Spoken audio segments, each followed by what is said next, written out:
This last year has been a real learning experience for me. I volunteering at the Pantry, being a part of the outreach and advocacy team, and even sitting in on county government community meetings.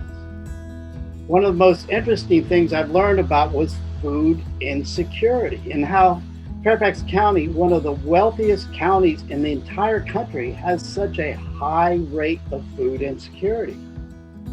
Like I did, you might wonder what food insecurity is and how that differs from hunger. An example of food insecurity is when parents have enough food to feed their children but experience hunger themselves. Food insecurity can also mean a family is worried about paying for their groceries or wondering where their next meal will come from or having to cut back on food to pay bills.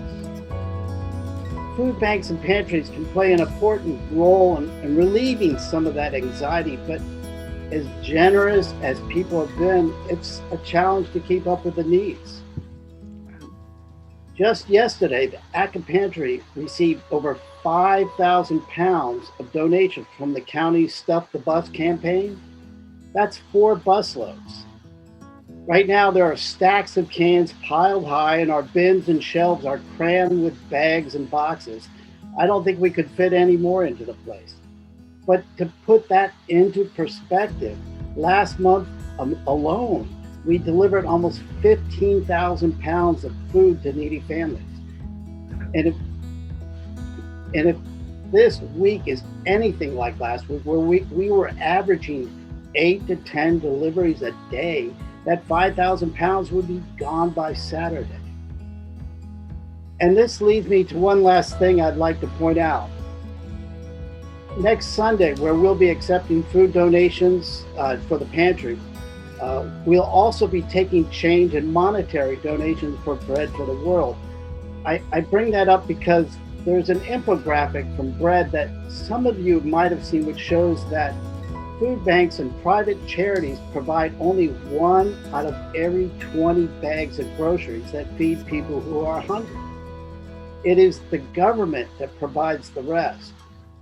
I think this shows that as valuable and appreciated as your bags of donated groceries are, that isn't enough. Sometimes you might think, I think, of advocacy as being political, but in reality, it can mean food on the table. It can mean emergency rent or utility assistance, healthcare. Of everything I've learned this year, to me, the most important thing was the value of government and charities working together.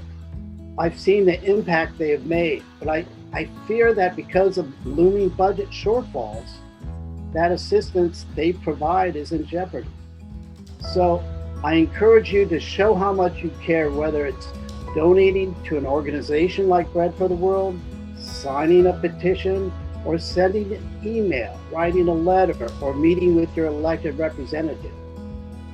As Samantha Powers, the former ambassador to the UN, said, all advocacy is, at its core, is an exercise in empathy.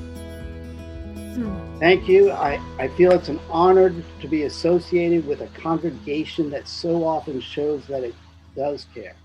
And I count on seeing you on Sunday.